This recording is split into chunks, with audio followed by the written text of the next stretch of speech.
Hi, welcome to Aadya media. మన junior NTR గారు టీడీపీలోకి వస్తే దాని ప్రభావం ఎలా ఉంటుంది అని దాని గురించి మాట్లాడడానికి సీనియర్ జర్నలిస్ట్ మనతో పాటు ఇమ్మంది రామారావు గారు ఉన్నారు. ఆయనతో మాట్లాడుకుందాం. Hello sir. నమస్తే. జూనియర్ ఎన్టీఆర్ టీడీపీలోకి వస్తే ఏమన్నా మార్పులు చేర్పులు ఏమన్నా ఉంటాయి అంటారండి? నేను అనుకోవడం పెద్ద మార్పులు ఏమి ఉండవండి. ఎందుకంటే ఒకవేళ ప్రజా వ్యతిరేకత జగన్ పార్టీ మీద లేకుండా ఉంటే కొంచెం ప్రభావం ఉంటుంది. కానీ ఇప్పుడు ప్రభావం అంతా జనసేన పవన్ కళ్యాణ్ మీద ఉందండి. పవన్ కళ్యాణ్ ఎలక్షన్స్ దగ్గర పడితే ఇఫ్ ఐ యామ్ కరెక్ట్, నా ఆలోచనలు కరెక్టు, నా అనుభవాలు కరెక్టే అన్నట్టయితే అంటే పవన్ తాలూకు ప్రబంధం మామూలుగా ఉండదు. అక్కడ రజనీకాంత్ ఎలాగో, కర్ణాటకలో రాజకుమార్ ఎలాగో, ఇక్కడ మన ఈయన పవన్ కళ్యాణ్ అలా అన్నమాట. ఆయన తాలూకు ప్రభావం ఉంటుంది. కానీ ఇక జూనియర్ ఎన్టీఆర్ అంటారా, జూనియర్ ఎన్టీఆర్ ఏదో వీళ్ళు ఏదో అంటే ఆకాశానికి ఎత్తేస్తున్నారు కానీ అంత లేదండి. కానీ ఈరోజు చాలా పార్టీకి చాలా దూరంగా ఉన్నారు ఎప్పటి నుంచో. కానీ వస్తారని ఏమన్నా ఉందంటారా? లేకపోతే తన సినిమాలు జూనియర్ ఎన్టీఆర్ ఆయన సినిమాలు ఆయన చేసుకుంటూ ఇండస్ట్రీకి అలా ఉంటారంటారా? జూనియర్ ఎన్టీఆర్ చాలా తెలివైనడండి. ఈ రుచి రాజకీయాల్లో రాడు. ఇప్పుడు సినిమా ఫీల్డ్లో కూడా టాప్ స్టార్ అయిపోయాడు, పాన్ ఇండియా స్టార్ అయిపోయాడు. 175 కోట్ల రూపాయలు రెమ్యునరేషన్ తీసుకుంటున్న ఆర్టిస్ట్ వచ్చి రాజకీయాల్లో టైం ఎందుకు వేస్ట్ చేసుకుంటాడు? కాదు కదా. పైగా అటుపక్కన్న కొడాలి నాని కానీ ఇక్కడ వల్లభనేని వంశీ కానీ అంతా మన జూనియర్ ఎన్టీఆర్ బాగా దగ్గర వాళ్ళమాట. ఒక ఇద్దరు రౌడీ బ్యాచ్ని పెట్టుకొని వీళ్ళు నా ఫ్రెండ్స్ అని చెప్పలేడు, చెప్పకుండా ఉండలేడు. ప్రాణం పోయినప్పుడు కూడా కొడాలి నాన్న నా ఫ్రెండే అంటాడు, నాకు ఆత్మీయుడే అంటాడు, నా ప్రాణ స్నేహితుడు అంటాడు అన్నమాట. అంటే కర్మ కలిపి నీ ప్రాణ స్నేహితుడు ఒక గోండా, కర్మ కలిపి నీ ప్రాణ స్నేహితుడికి మాట్లాడడం తెలియదు, పొగాకు నమ్మడం తప్ప ఇంకోటేం తెలియదు. అందువల్ల ఈ జూనియర్ ఎన్టీఆర్ ఏ కోసాన్ని చూసినప్పుడు కూడా తెలుగుదేశం పార్టీలో రాడు. వచ్చినప్పుడు కూడా ముఖ్యమంత్రిగా ఈయన ఉన్నాడు. డెఫినెట్గా ఇన్నాళ్ళు కష్టపడి మన లోకేష్ తిరుగుతున్నప్పుడు పార్టీలో కాదు పార్టీ పగ్గాలు కూడా ఆయనే చేతపడతాడు, ముఖ్యమంత్రి పదవిని కూడా ఆయనే చేతపడతాడు. చంద్రబాబు నాయుడు కూడా ఎవరైనా సరే వాళ్ళ కొడుకుని ముఖ్యమంత్రి చేద్దాం అనుకుంటారు. కానీ తారకని ముఖ్యమంత్రిని ఎలా చేద్దాం అనుకుంటారు? ఆయన చంద్రబాబు నాయుడు ఏం చెప్పాడు? తారక వచ్చినట్టు తారకే సీఎం అభ్యర్థి అన్నారు. అలాగే చంద్రబాబు నాయుడు తాలూకు భార్య కూడా ఏం చెప్పింది?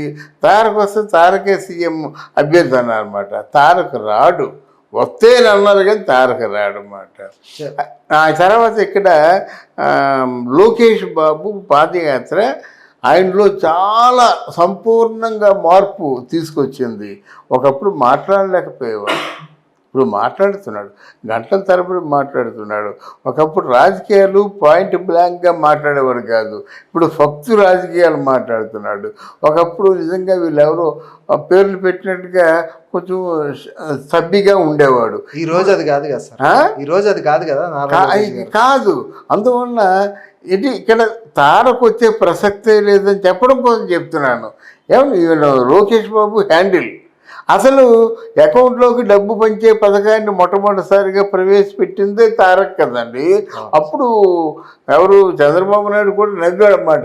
అకౌంట్లో డబ్బు రాడా, ఎంతమందికి వేస్తామని చెప్పారన్నమాట. ఈరోజు అదే అమల్లోకి వచ్చింది. అంటే ఏమిటి, అంత విజన్ ఆయనకు ఉంది. పులిపెట్టే కదా. చంద్రబాబు నాయుడికి ఎంతైతే విజన్ ఉందో లోకేష్ బాబుకి అంతే విజన్ ఉంది. అందువల్ల తారక్ తాలూకు ప్రమేయం అంతగా ఉండదని నేను అనుకుంటున్నాను.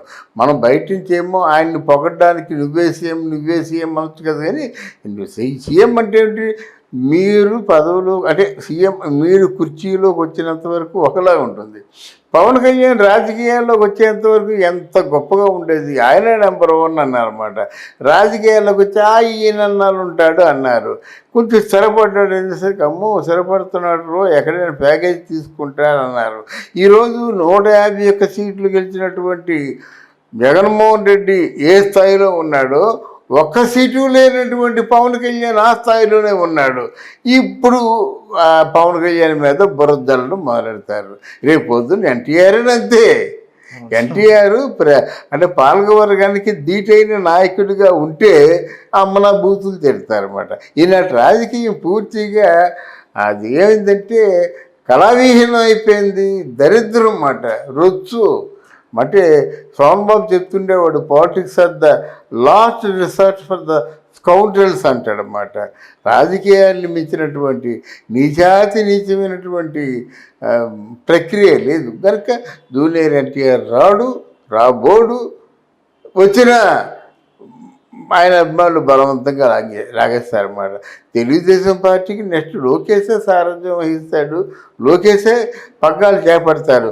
ఈ సందర్భంగా ఇంకో మాట చెప్తున్నాను, చాలామంది ఎలా భ్రమపడుతున్నారంటే ఈసారి ఒకవేళ తెలుగుదేశం పార్టీ ఓడిపోయిందంటే దుకాణం బంధు, ఎవరి మటుకు వాళ్ళు పెట్టి బెడ్డింగ్ సర్దుకొని వెళ్ళిపోవడం అనుకుంటున్నారు.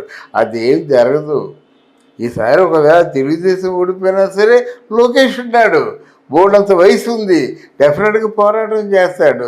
ఆ నాన్నగారి తాలూకు అంటే డెవలప్ చేసినటువంటి తెలుగుదేశం పార్టీకి మళ్ళీ జవసత్వాలు పుంజుకొని అండ్ డెఫినెట్గా ఒకరోజు మాత్రం ఆంధ్రదేశాన్ని రూల్ చేస్తారని నేను నమ్ముతున్నాను. లోకేష్ ఈసారి మంగళగిరిలో లోకేష్ గారు ఖచ్చితంగా నెగ్గుతారంటారా? తప్పకుండా నెగ్గుతారండి. మంగళగిరిలో చాలా వాళ్ళు తయారు చేసుకున్నారు, అయినా మంగళగిరిలో ఉండడేమో అనుకుంటున్నాను లోకేష్. వాళ్ళు సర్వే చేసుకొని అప్పుడు ఎక్కడ అనుకూలంగా ఉంటుందో అక్కడ వేస్తారు. కానీ ఈసారి చంద్రబాబు నాయుడు తాలూకు ఆ మాస్టర్ ప్లాన్ మనం ఊహించలేము. చంద్రబాబు నాయుడుకి వీళ్ళందరిలా కాదు కదండి, ఆయన బాగా అనుభవం ఉంది కనుక ఆయన బూత్ మేనేజ్మెంట్ బాగా తెలుసు.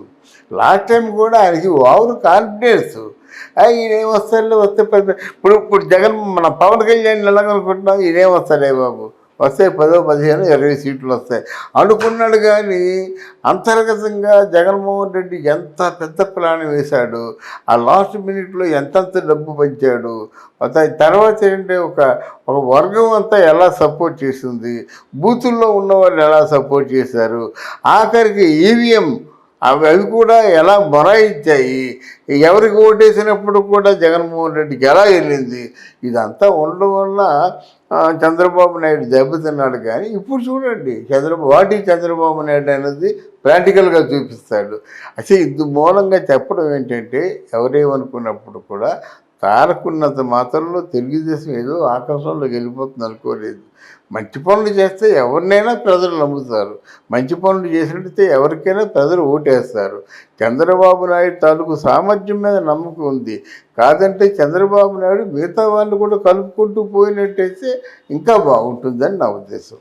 ఒకప్పుడు ఇంత దారుణంగా రాజకీయం ఉండేది కాదు కదండి. అవును, ఇంత దారుణంగా అసలు ఎప్పుడూ లేదు. కానీ ఈ రోజు అలా జరుగుతుంది. కానీ దీన్ని ప్రజలు తిరస్కరిస్తారంటారా? డెఫినెట్గా అండి. ఒక మంచి నాయకుడు రావాలండి, నాయకుడు వస్తే బాగుంటుంది. అర్థమైందా? వాజ్పేయి నాయకుడు మొత్తం బీజేపీ పార్టీని బతికించేయలేదండి. అద్వానీ వాజ్పేయి కలిసి వారి జిల్లా స్టార్ట్ చేశారు. వాళ్ళ నిజాయితీతోని, వాళ్ళ మంచితనంతో, వాళ్ళ దూరదృష్టితోని మరి మార్చిలేదండి సమాజాన్ని. అన్నా హజారే మార్చలేదండి, అంబేద్కర్ మార్చలేదండి. కనుక నిజాయితీ గల నాయకుడు ప్రజల్లో దిగినట్టయితే ప్రజలు మారిపోతారండి. ప్రజలు మైనపు ముద్దలు లాంటి వాళ్ళు ప్రేమగా చూస్తే ప్రాణాలు ఇచ్చేస్తారండి.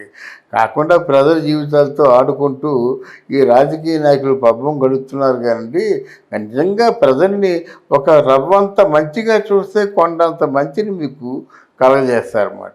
చాలా మంచి విషయాలు చెప్పారు sir. Thank you. Thank you మా.